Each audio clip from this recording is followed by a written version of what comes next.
My name is Lani Sherman, and I am a third grade teacher at South Shore Elementary.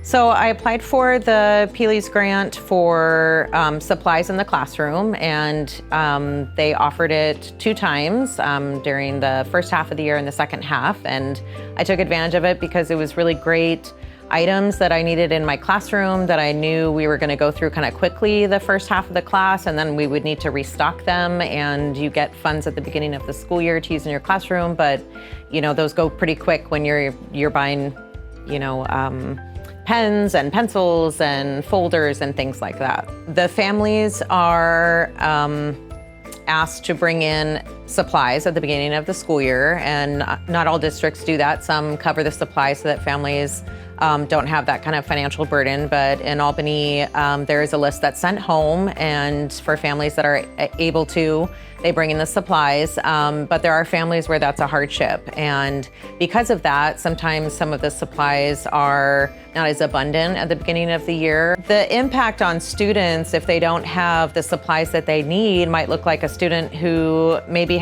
struggles with losing their things. They might lose their notebook, and I don't have another one to provide for them. So instead of them having a nice notebook like the rest of their peers, they have to have stapled papers put together as their notebook. And that might not seem like a big deal, but to a child who wants to blend in, who wants to be a part of the classroom community, they want to have the same supplies as other people. And they're, you know, students are all learning how to take care of their supplies. And so you need extras beyond just a regular classroom set.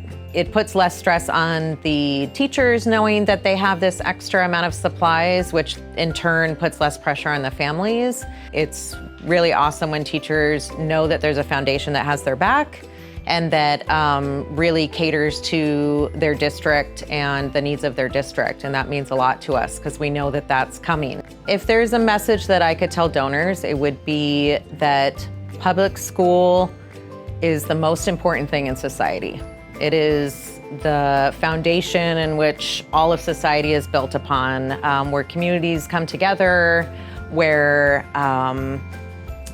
students can show up and have a safe space and have people who care about them and who really challenge them to learn. And if there's anything that you can, if there's anything that you would want to support in your life or that you'd want to put your money or your time towards, public education is one of the best. And I can't think of anything better than a foundation whose goal is that, supporting public education. We're not going anywhere. Public education is always going to be around to support communities, and us teachers really feel the support from foundations like this one.